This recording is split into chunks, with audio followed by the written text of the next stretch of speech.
McLaren certainly have had a precipitous drop-off, but let's look at Red Bull. They've made improvements to the car, and you've said it. The exit of Christian Horner, the arrival of Laurent Mekies, serenity has returned to Red Bull. But the word to describe Oscar right now, in my opinion, Robert, is meek. Yeah. He looks meek. He looks as if the pressure of it all has actually got to him. And I would throw Lando into the mix here. You and I were talking about the fact that Lando is almost looking up to Max. The force of personality, the fact that Max is a 4-time world champion. I just wonder if it's got to the two young men. The sprint race, catastrophe for Turn one, Papaya. catastrophe. Who was to blame? A lot's been said about this. Well, definitely not Hülkenberg. Zach Brown was too quick in blaming an amateur hour, he called it. I sometimes think that Lewis just needs to go on ChatGPT, fill in his own name, and see what all the records he has in Formula One. He's one of the all-time greats. He just broke the 5,000 point record. No other driver in F1 history has done so. But I miss the confidence with him. I miss the, not arrogancy, but you can be a little bit more arrogant than you are now. You're blaming stuff like, who cares?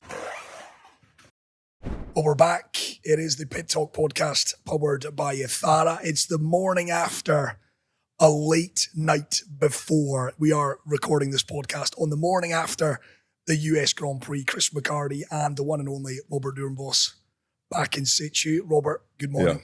It was worth it, the late night, right? Very much The whole so. weekend was worth it. I'm not complaining. It was certainly worth it for Max Verstappen. I just want to start, though. It's come to my attention, Robert. I'm noticing a trend. We're always dressed in black for this podcast, and I don't know why. Yeah, me neither. Is it the mood? Is it? Well, it's a cool setting, but I also noticed there's a bear standing next to me, so things are changing here in this Galleria Mall. You have to come and watch. There are Formula One cars, but there are also bears standing here. There is a big bear. We'll get some shots of this bear for those of you watching on YouTube. It is a cracking spot. We are recording this podcast down at Cafe Miglia down here in Dubai. It's a great spot. If you're ever in the Emirates or the city of Dubai, pop one down and check this place out. It's incredible. Mega. Really good atmosphere, good Formula One vibe. And the morning after the Austin Grand Prix, Max scored, you know what used to be his race number on his car before he had number one? 33. That's the amount of points he scored this weekend. What maximum a weekend. Score. It was incredible. We've got an awful lot to unpack over the course of the next 45 minutes or so on this podcast because it's been a long 2 weeks since Singapore. We're going to be talking WAGs. We've got to do that. Someone's got to do it. We're going to be talking Christian Horner. We're going to be talking Mercedes. Of course, George Russell signed up for 2026. Yeah. But to your point, Robert, what a weekend. I said to you this morning when we met up, it's a Max Verstappen world right now, and we're just living in it. Yeah, we're living in it. And I have to say, I really enjoy these sprint weekends. I know Max doesn't enjoy sprint races, but he doesn't. No, he doesn't, even though he won 13 out of them, more than any other driver combined. But he is at his best in a sprint weekend. Why? Because there's only 1 hour of practice. And on a difficult track like Austin with the bumps, every year you come back, this circuit has different bumps on different places because it has very strong winters and very hot summers. Even now the temperature was a thing this weekend. So the bumps will set up the ride height of the car. And the lower the ride height, we can see with the car behind us, the more aerodynamic grip you get. Now, especially with the floor, the more downforce, the more suction. But if you go too low and you hit the bump, you see sparks, but you also offset the balance and you see guys spinning. We saw quite a lot of drivers fighting the car.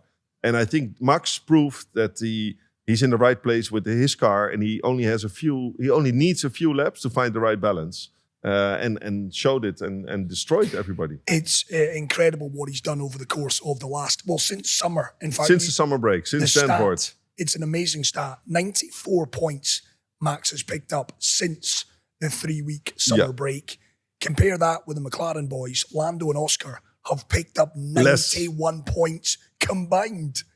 Unbelievable. It's an unbelievable turnaround. And in the meantime, we had, obviously, we celebrated the McLaren Constructors Championship, which is what F1 is all about. But this Drivers' Championship is becoming a real thing. I mean, it looks like we're going to fight it all the way until the end in Abu Dhabi. Well, at this rate, it might be before Abu Dhabi that Max can challenge for the lead. And nobody expected this pre-summer, because I remember the comment of Max in Hungary. He said, we're not going to win any races anymore this year. And then We're we done. had Christian Horner being fired in the team. Suddenly a turnaround in the organization. There's less stress, obviously. More engineering focus. And the car is flying. I mean, the decisions we don't get to see that are made in the factory, for example, budget-wise, they don't crash a lot of cars. So they don't have to spend a lot of money on fixing cars, right? Yuki is not doing great, but he's not destroying a lot of cars. And that money is going into the current car. But it's interesting because there'll be a lot of people listening or watching this and they'll be querying what has happened to Red Bull. Is it a combination of a few things? McLaren certainly have had a precipitous drop-off. But let's look at Red Bull. They've made improvements to the car, and you've said it. The exit of Christian Horner, the arrival of Laurent Mekies, serenity has returned to Red Bull. What do you put your finger on? What's been their uptick? It was an unbelievable decision from the Red Bull board to fire Christian Horner mid-season. Nobody expected this, not even Christian, not even anybody in the team. But it was high level that was played, and I think at the end it proved to be the right decision. And it's also strange to see and confronting as well for Christian. I mean, he did a hell of a job to make a team from nothing, a multiple world champion winning team, and a force to be reckoned with in F1 for many years to come. But you would expect that when Laurent Mekies arrived, that the team needed some time to settle. They didn't. After 2 weekends, he won his first Grand Prix, and now he's really proving that Christian was never there. You forget easily. And I think within the organization, the pressure is off now. Christian settled his lawsuit, and that was a thing that took a lot of energy from the whole organization. And to see Red Bull do so well now, and with Max smiling, you see Max was losing also interest in the F1 project. Before the summer break, he was talking more about the GT cars. When I spoke to him at a Grand Prix weekend, we talked about the GT team, about sim racing. Oh yeah, by the way, I'm also a F1 driver. No, because he knew it's not going to happen this year because we don't find the right tools. And Pierre Wachier, sort of the man that really has to fill big shoes when Adrian Newey left. He's a chain smoker, definitely, but he was smoking a lot more and looked stressed during the weekends. And now he looks more relaxed because he found something in the car. They changed front wings. They worked on the floor of the car, and suddenly it's drivable, and Max can extract the maximum out of it. And then it's an unbeatable combination. And the other stats, and there's many stats doing the rounds after this US Grand Prix victory for Max. He's taken 119 of the last 133 points available.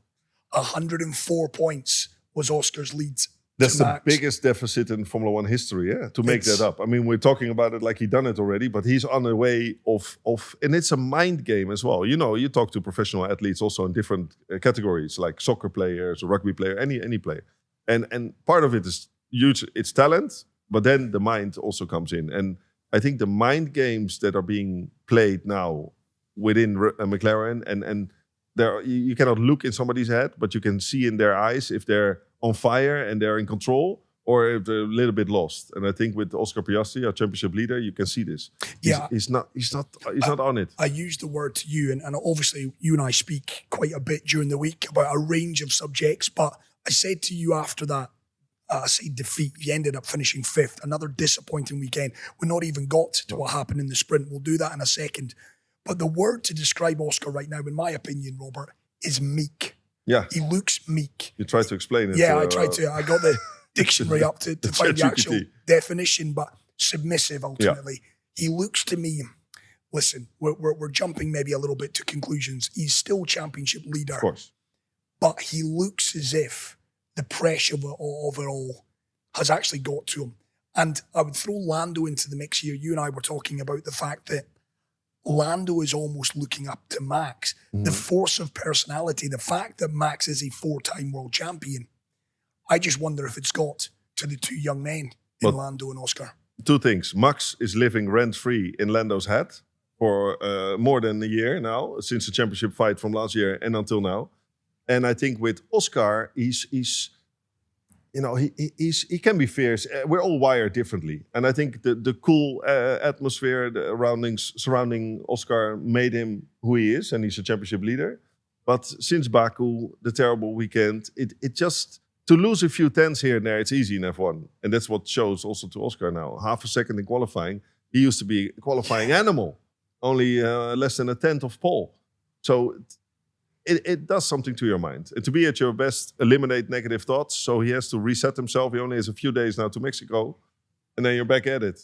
The perfect weekend for Max. Qualified first for the sprint, won the sprint, qualified in first place for the race. And of course, it was a pole to flag victory. So Max Verstappen, 33 points available. He did what he needed to do. Took them all. He picked up all 33 from McLaren. Let's get to Saturday. The sprint race.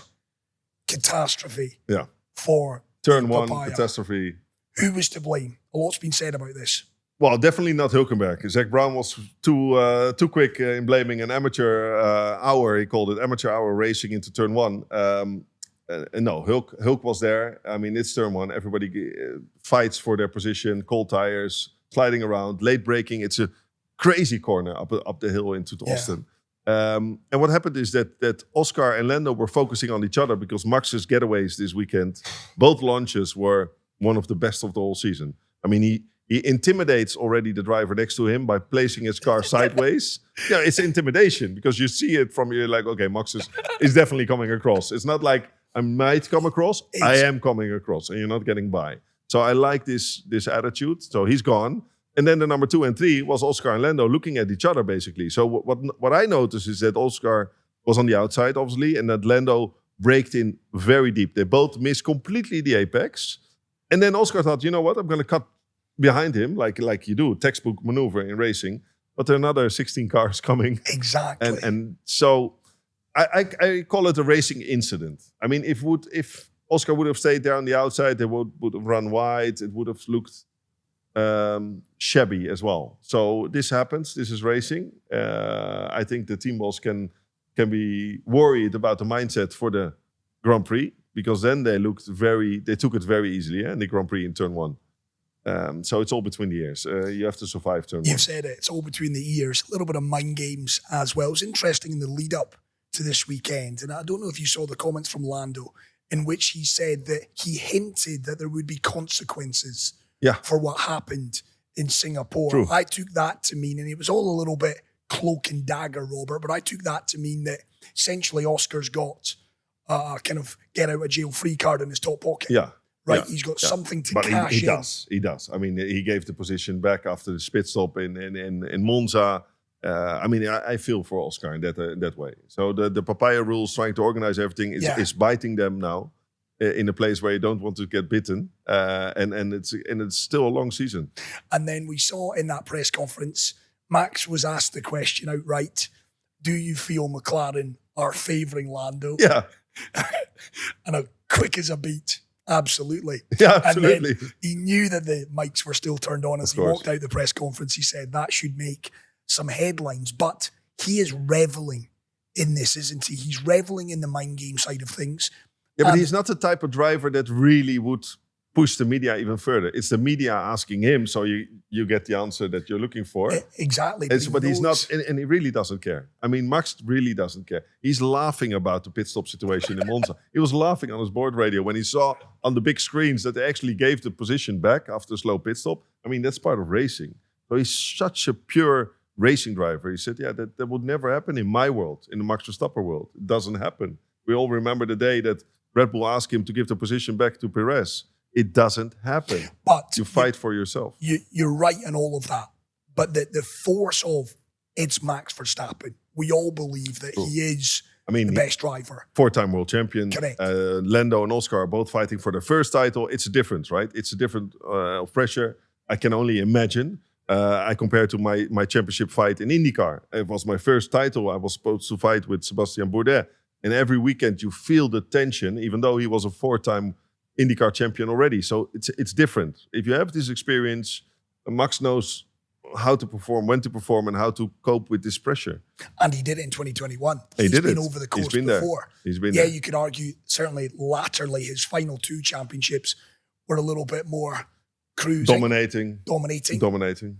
But in terms of his first, he was in a dogfight with Lewis Hamilton. Yeah. So he's been over. He's been over it. He's been over the road before. And it's always different than if you have 2 drivers in one team fighting for the championship, because now you have the the Brit journalist or the German, everybody asking, is it time for Zak Brown to support one over the other? And you can't. They're so close to each other. It's only 14 points now with Lando. So it's a difficult position for McLaren to be in. It's a luxury position, but also tricky. Lando only 14 points behind. Max only 40 points behind, from 104 down to 40. With 2 sprints and 5 Grand Prix left. Yeah. So, I mean, you're smiling at me because, of course, you bleed orange. You are a proud Dutchman. I mean, honestly speaking, Robert, looking at this now, how do you envisage this? And, of course, we can't look into a crystal ball. We can only speculate. We can only speculate. But what I find very interesting is that this season, suddenly Mercedes can be flying on a track where they statistically don't go very fast, like Singapore. George did a mega job, won the race. Ferrari, we have to say, they were very decent over the weekend. Not where we want to see them winning races, but they were actually taking off points from Lando. It looked like for a while at least. So anything can happen. Like in Brazil, Mercedes can be fast, and those are precious points as well, that they can come in the title fight, even though they're not challenging for the championship. Well, you mentioned it. I'm glad you mentioned it because Lando, you got to give him credit. Yes, the disappointment for both the McLaren drivers on the Saturday. Yeah. Lando then qualifies second, gets off to a poor start. Charles Leclerc gets the jump on him. But the way that he managed his tyres, the way that he managed the situation, and you and I, again, speaking this morning before recording this podcast, obviously, we talked about those 3 points from 15 to 18 by getting past Charles Leclerc could prove absolutely vital. Every point is vital. And I have to say, Lando definitely drove well. Also good with the communication with his engineer. Like lean back a little bit, cool the red tires that he was on in the softs in the final stint. And then he attacked again and he overtook Charles Leclerc. It looked in the beginning of the race that he was too cautious, thinking about the championship. But then again, you're running in third. Like you said, 3 points difference to P2 might make a difference, yeah. It's interesting as well because I had a conversation with a good friend of mine last week and we were talking about the fact that, and forgive me if I'm wrong, you'll know better than me, in terms of winning the Constructors' Championship, a lot of the bonuses for the engineers, mechanics, it's pegged to the Constructors' Championship, not the Drivers' Championship. Constructors. So the only person that truly does profit from a Drivers' Championship success is the driver himself. Is the driver himself. So they've already wrapped up the Constructors' Championship. Yeah. They've already got their end of season bonuses locked in. For them, but it's more prestige. So you have 20 guys on your guys and girls nowadays on your car within the pit box, and they're proud. They're proud to work for you. I mean, Max is his chief mechanic. Ole, he's been there for 20 years already at Red Bull Racing, and for him to be the lead mechanic and winning championship is a prestige thing, right? But Zak Brown, the financial pressure is off. All of their bonuses locked in because they won the locked in, because it's all about the constructors. And I'm not sure a lot of people will be aware of that. Well, if you look at now, I think Mercedes is the most valuable team at the moment. If you look at the amount of revenue they picked up, over $900 million in revenue, but $150 million in profit, which is divided now by the team owners. So Toto Wolff has a salary of, I think, between 6 and 8 million, excluding bonuses. And now he got, obviously the dividend was paid out. So Toto Wolff goes home with $50 million. Zak Brown goes home with $50 million after winning the championship. So these are big numbers. And Formula One is booming in globally, and which means also financially all the teams are benefiting. But these are billion-dollar valuations for teams nowadays. And it's the place to be for sponsors, for manufacturers. They're on the high end. I said it on a previous episode, Robert. You and I need to get out there. We need to work our contacts. We need to find dirhams and get it invested. Yeah, exactly. Exactly. Well, we're doing a good job with the viewings now. 350,000 views on our podcast. So thank you very much, guys. Thank you to you all. 1 dirham per view. We're getting there. We'll be retiring soon, I promise you. It's the other kind of talking point I want to just touch on briefly. You've said it was a good weekend for Ferrari. Ultimately, Charles Leclerc on the podium. Yeah. Lewis Hamilton 4th. Do forget Oscar Piastri down in 5th. He couldn't get past Lewis. But in the build-up to the race, it didn't sit well with me. We have obviously heard rumours that Christian Horner has apparently in talking to Ferrari, James McAvoy, who is a very, very good writer for Jonathan McAvoy, writer for James McAvoy. That's the actor, Jonathan McAvoy. You're good with names lately, yeah? Very good writer for the Daily Mail. Very good sources of course, in the paddock. But it's not new. Ferrari is chasing Horner for a decade. They have been, right? Why wouldn't you, given what he's done? But, I mean, you're still of the opinion it just does not happen. No, because I think Ferrari has a problem with the structure, and then they lost a lot of money on the stock market, but that is due to they launched their EV program with their road cars that didn't go well with the shareholders. But on the other side, Formula One, they need to start delivering. I mean, they're investing a lot of money and effort and time, and they've been not winning for, I think, Kimi Räikkönen. Yeah, Kimi Räikkönen. So to change the team boss, I mean, Ferrari has changed as many team bosses as would happen in soccer. And at Manchester United, for example. Yeah. And so it doesn't give a good structure for a team. If you look at Toto Wolff, has been there for many, many years. Christian Horner was there for 20 years. I mean, if you want to build something, you have to find some stability. And he would be a perfect fit if you say, okay, I want to go back into the game, into F1. I miss it. And I want to prove everybody that I can do it again. And I can bring success to Ferrari. It's like the ultimate dream for a team boss as it is for a driver. Yeah. But to move your whole family there, I don't see him doing that. I prefer, or not prefer, I would rather think that he would move to Alpine and take a share in that team. Because you cannot take a share of the Ferrari team. That doesn't happen. Nope. And then Alpine, Alpine is struggling. Alpine was running in 18th and 19th place. Guys, bring them home. Hold your positions. Are you joking? No, are you joking? Come on. This is just get them home, boys. Just get them home, boys. I mean, 18 and then Franco is fighting for a seat for next year and trying to prove his sponsors that he's worth it. Yeah, but Pierre is slow, and just passed him. Well done, Franco, as you should. But to go back to Ferrari, I think they had a good weekend because at least on strategy they did something which I enjoyed. They had obviously running in the top 4. They had the 2 cars. But then they alternate the strategy with the soft and the medium, which worked out well in the end. Yeah, Charles finishing 3rd, Lewis 4th. But in the build-up to it, just to finish on the Horner point, last week Lewis saying, I'm quoting him here, that it's been distracting. The talk of Horner coming to Ferrari, Fred Vasseur perhaps losing his job. Of course, Fred, huge supporter of Lewis, one of the big driving factors in getting Lewis to the Scuderia. But I can't help but think, Robert, Lewis Hamilton, a 7-time world champion, really? Is he really being distracted by a bit of speculation? No. It seemed odd to me, that. I sometimes think that Lewis just needs to go on ChatGPT, fill in his own name, and see what all the records he has in Formula One. He's one of the all-time greats. He just broke the 5,000-point record. No other driver in F1 history has done so. But I miss the confidence with him. I miss the... Not arrogancy, but you can be a little bit more arrogant than you are now. You're blaming stuff like, who cares for him? Just focus on the car and try to get the maximum result. Austin, one of his best circuits on the calendar. I saw some Lewis grind, fighting with Charles Leclerc and then, didn't finish on the podium. That's not a great stat for him. He's now the only driver in F1 history for Ferrari that 19 races in and no podium. That's not a great stat either, so maybe don't type that in ChatGPT then. Stop at the good part.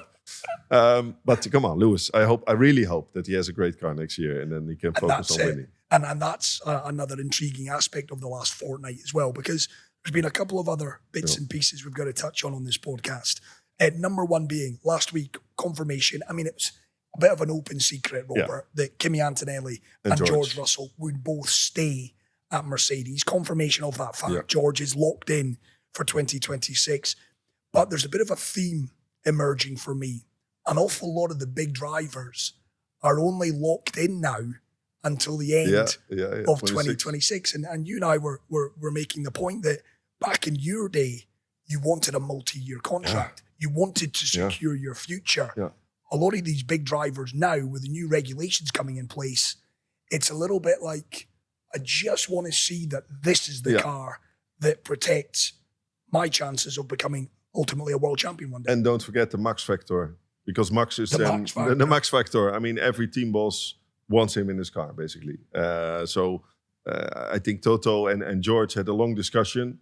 It doesn't need to be 20 million, 30 million. And then probably George said, but you go home with 50 million. Can I also earn more? He did well. He really deserves a contract to win in Singapore like he did. And but also for George, it is obviously if the Mercedes engine is flying next year, what can be a good possibility, and the chassis is okay, they'll probably dominate that season. Then George will say, I want to stay. But then Toto will say, no, now it's time for Max to join the team. That's still a possibility. Therefore, Max also says, I'll stick definitely with Red Bull in 26. See what they offer. Even though he has a contract till 28. And then Red Bull knows if they can't deliver and the Ford Red Bull powertrain combination is not working, they know they're going to lose Max. But at least, they might have a 5th world title with him this year. So what you're telling me, Rob, is everybody wants to. There's obviously a lot of excitement. I think we all are excited about what 2026. Well, listen, we're excited what the next 5 races 6-7 weeks has in store for us. But then we're excited for the summer. Yeah. Let's see what Adrian Newey does with Aston Martin. We'll be at the Bahrain winter testing. We're going to go there to check it out. We have to go there and talk to the teams and see what's going on. To just get a little feel for who has the best engine. On. Yeah. So we're excited for that. But what you're saying is, ahead of the 2027 season, there could be a lot of changes. A lot of changes. Because the engines, it's an engine championship from 26. And they're going to be very, very important. Audi, the rumors now that Audi has a hugely powerful engine. Can you imagine? Is that what you're hearing? Can you imagine that Nico Hülkenberg is fighting for wins next year? Well, he did a great job soliciting for a job at Red Bull on Saturday afternoon. And even for George, even Aston Martin can be a force to be reckoned with in 26. When they built a strong aerodynamically car with Adrian Newey and then a strong, powerful engine with Honda. So the future looks uncertain, but very exciting. No doubt. I mean, the sport of Formula One right now. The sport is going to be growing. That's why we're doing a podcast ultimately. Yeah. There is so much intrigue, so much interest. Of course, it's crossed the gender kind of divide as well. We know a lot more females are watching the sport than ever before. It's in a right good place right now. And given the fact as well, Robert, I mean, Liberty Media must just be rubbing their hands. Last weekend was a big weekend for Liberty Media, not only because in the US the new Apple deal was announced, Apple TV and Formula they're taking One. over from ESPN, is it? Yeah, it's a big deal. You think 140 million a year is a lot of money, but if you think about the sponsorships nowadays, Oracle pays $100 million a year just to be on the car for Red Bull. So it's a big business nowadays, and F1 is growing rapidly in the States. You remember in 2018, ESPN was broadcasting it for free. So the growth in the recent 8 years of the sport, only in the US with now 3 races. We have Miami, Las Vegas, and Austin. It's booming.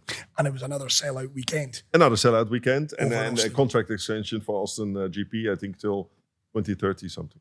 So things are good. Tell you what, to be on that board of Liberty Media, cashing in your dividends every year. I guess another consequence of that, and it was interesting, and we're going back now 2 weeks, but we haven't done a podcast. Carlos Sainz Jr.'s comments. At the WAGs. You know where I'm going with this. The WAGs. The WAGs. Explain Singapore. The WAGs. What does it mean? Wives and girlfriends. I think it was coined, if memory serves, it was a phrase coined by the British media in the 2010 more out of the soccer world, FIFA right? World Cup, where the England wives and girlfriends went down.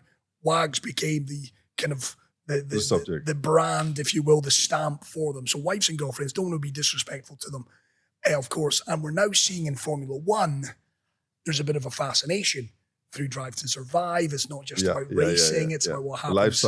Lifestyle, what's happening off track. And Carlos Sainz Jr. not happy after Singapore because there was a number of battles ongoing on the track. Yeah.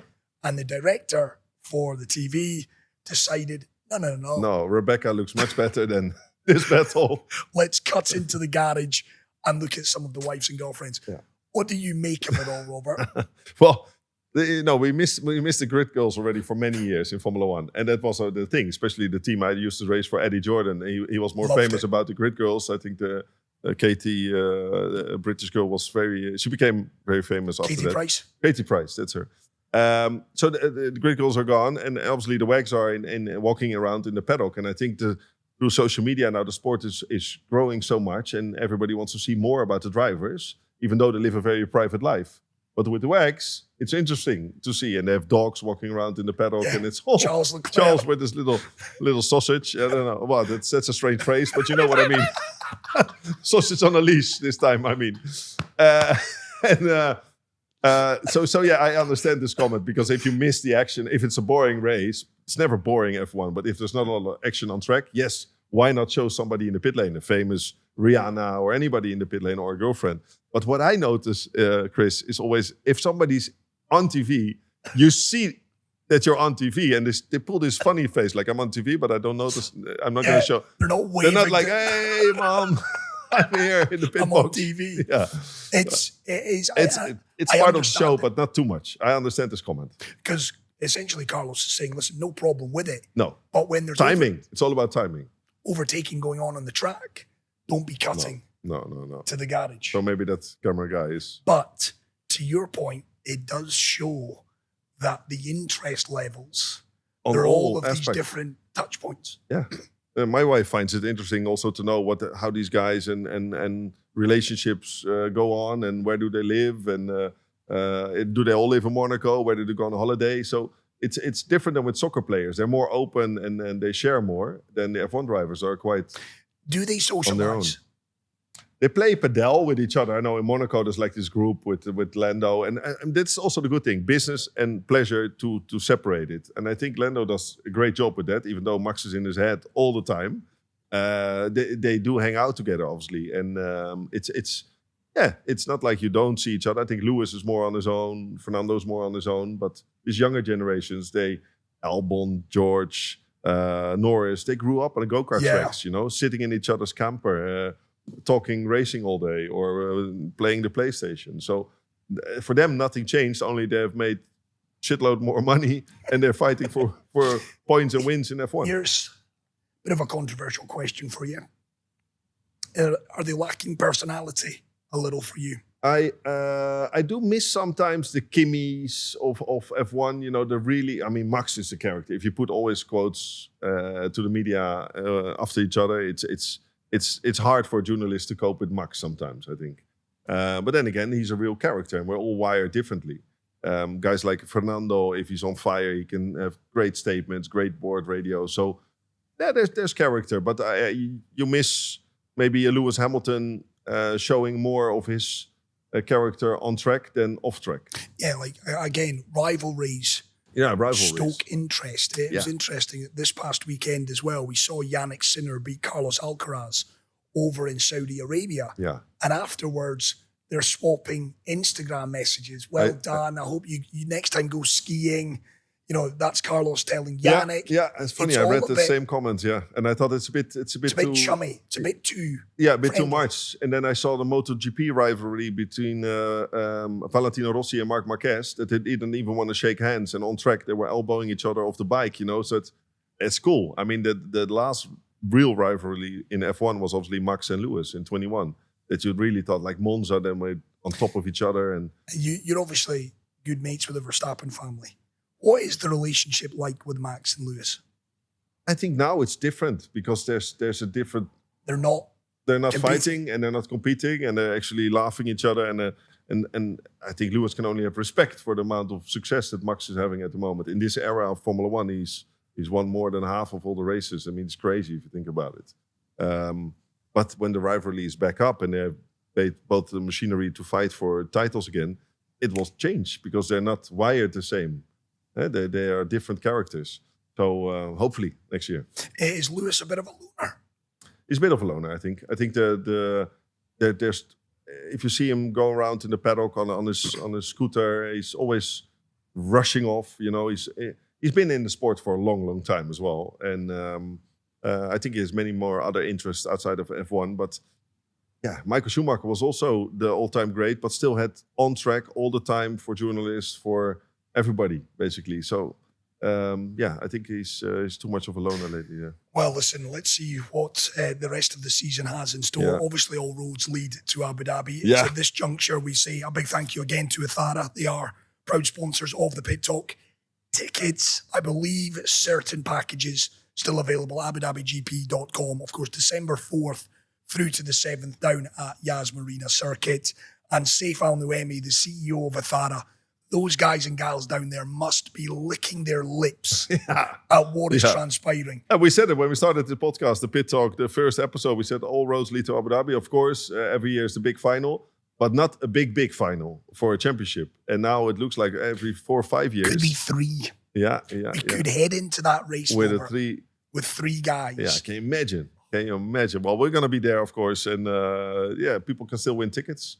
If they follow us, like us, take your friends. And just before we wrap up, we've obviously got not a 2-week hiatus. Thankfully, we're straight into Mexico this weekend. What can we expect from Austin to Mexico in terms of the track? Who does it favour? I'm reading that it probably favours more McLaren, but as we've been discussing in this podcast, it doesn't really matter right now. No. It's what's up here. No, it's very difficult to predict. Like we said, Ferrari can be strong again on some weekends. Mercedes, out of nowhere in Singapore, very competitive. It's a complete different circuit than any other track on the calendar due to the height above sea level. So the engines are struggling a little bit. Downforce levels work differently. So you can run a high downforce setup, but it doesn't feel like you're running a high downforce setup because the air is very thin. So it feels more like you're driving in Monza. Sliding around on 4 wheels, high speed on the long straight. So I think Red Bull will be fast again. I think Max will be fast again. And the McLaren boys have to really extract the maximum out of their package to beat him. And the quick turnaround. Talk us through what that looks like. So it's obviously Monday morning here. Yeah. Still late night, still Sunday over in the US. What do the next few days look like for the team and the drivers getting down to Mexico? Well, they're going to stay there, obviously. There's no point flying back to Europe and with the jet lag and everything. So they prepared themselves. I can only imagine that it's a rest day now on a Monday. And then on Tuesday, Wednesday, physically back in the gym and getting your heat prep on because it's going to be warm and hot and humid. And obviously just, Max is going to be in a very comfortable position, smiling on the Thursday press conference again. With his one-liners. Yeah, getting ready to start again. Yeah, bring it on. And it's more to McLaren and the other teams, to really act and get their level up to the level of Max and Red Bull. I'm sure he's not listening to us, Robert. I'm sure he is. I'm sure he's not watching either. But Oscar Piastri, what would you say if you were in a room with him? I mean, he proved it, right? He proved us all that he can be extremely fast, dominant, and doesn't give a shit about anybody else at winning races in some of these weekends this year. Go back to the fun part. Forget about the championship, even though it's difficult because you're first time you're leading a world champion. But go out there and have fun and try to extract the maximum out of your car. And I missed the fun in his eyes. Like he's always a little bit like this, and I didn't see the fire in his eyes after McLaren didn't treat him that well, don't go out there and have fun. I mean, may the best man win. Of course, I'm rooting for Max, but as an analyst, you're platform neutral, and I'm enjoying a fight between 2 manufacturers, different drivers, like we all do. And I guess the other thing is that we talk about Max, he's still 40 points behind. Yeah. The ace in the hole is Lando Norris. He's now within striking distance. He's in striking distance. Yeah. And in Formula One, what goes around comes around. Yes, it can happen. Oscar can have an engine failure like Lando had in Zandvoort. Can you imagine how it looks then? Then he might lose the championship position to Lando. So, or he doesn't have an engine failure like Nico Rosberg didn't have one in 2016. Lewis had, and Rosberg became champion. This is also part of racing. It's brilliant. It's absolutely brilliant. I'm excited for the simple fact, Robert, we're back here in just 7 days' time. Yes. To reflect on it. We've then got a 2-week break, and then it finishes, going through the calendar from Vegas to Qatar to Abu Dhabi. Yeah. Boom, boom, boom. That is a big ask. US to the Middle East, of course, Qatar to That's Abu always Dhabi a big one. Yeah. But those 3 in a row will determine who is 2025 world champion. I'm going to ask you now, we've got 5 races to go, putting you on the spot. Are you sticking with Oscar, or do you want to change? Max. You reckon Max does it? I think he can do it now. Yeah, the way that I saw this weekend that he performed so good with only 1 hour of practice on such a difficult track to find the rider, which means you're on an engineering level, they are better than they've ever been. So they can work it out on any track. So you're going Max to win it? I'm going for Max. Only because he has the advantage mentally of knowing what it is to fight for a championship in F1. And knowing that he has the tools to do so. And if he does it, where does this rank? Let's go for Abu Dhabi. As a title? Yeah. That's always, the first is always the best, I think. And I think it cannot beat the first one because you really dethroned the king in F1. But it will become a good second best. not wrong. A 5th world title. So that I'm just confirming you've switched. It's not Oscar. You're backing Max. Yeah, with what I've seen this weekend, yes. Yeah. I'm kind of. I'm not sure it will be Max, but I think I'm less positive that it will be Oscar now. I think the pressure might have just taken hold. Let's see. Yeah. Right, that is another edition of the Pit Talk Podcast, powered by Ethara. We're going to be back, of course, next week to reflect on that Mexican Grand Prix. But Robert, as always, thank you very much. You're welcome. See you in a couple of days. Do follow us as well. Tell your friends about us. As Robert Riley pointed out, the Pit Talk Pod. You'll find us on social media, Instagram, we're on Facebook.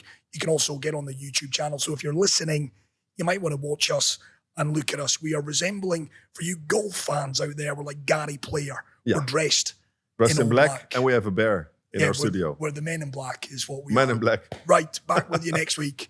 Ta-ra for now.